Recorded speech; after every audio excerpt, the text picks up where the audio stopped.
beklese acıdandı.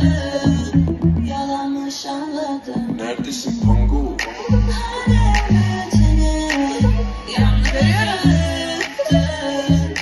Yalnızken anladım. Oldum koca bir ders, uzun yolculuk. Aklımda güzel köşe, kalbine sense bana hiçbir şey.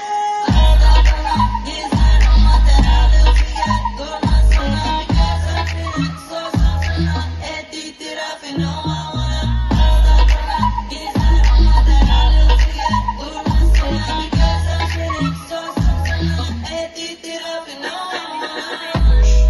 Sana bakınca yaşlı bir sensize.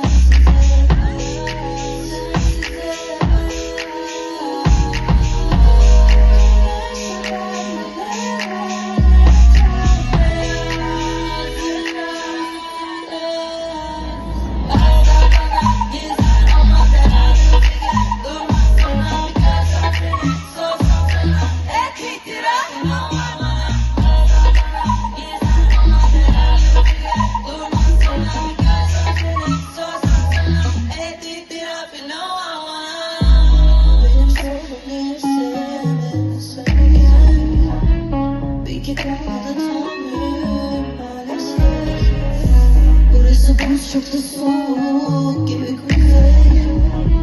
İstemem çok da bir şey.